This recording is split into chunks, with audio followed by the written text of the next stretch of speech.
आज माझ्या सासऱ्यांची पुण्यतिथी आहे. या निमित्ताने आमच्या घरात मागच्या 2-3 दिवसांपासून त्यांच्या आठवणींची एक वेगळीच मैफिल रंगली होती. आई म्हणजे माझ्या सासूबाई आणि माझे मिस्टर दोघेही त्यांच्या आठवणी सांगत होते आणि त्या सगळ्या आठवणींमध्ये एक घटना अशी होती की जी खूप भावनिक होती आणि तितकीच महत्वाचीही. ती घटना होती एका स्वप्नाची. माझ्या सासऱ्यांनी पाहिलेलं एक साधं पण खूप मोठं स्वप्न. स्वतःच्या हक्काचं घर. पण काही कारणांमुळे ते स्वप्न त्यांच्या आयुष्यात पूर्ण होऊ शकलं नाही.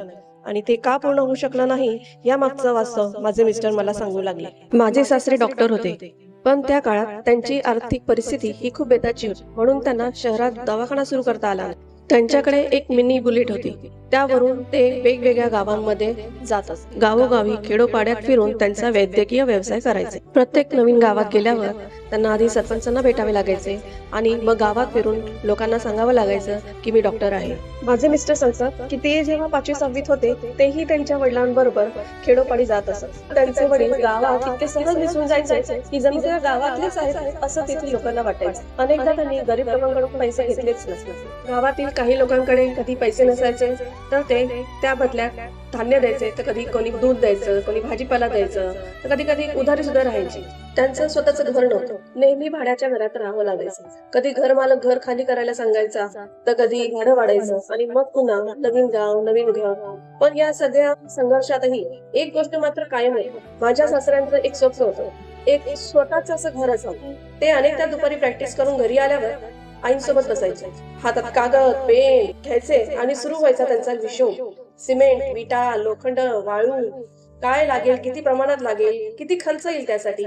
आपण एक छोटीशी रूम बांधूया, RCC नको, सुरुवातीला पत्र्याचंच घर करूया.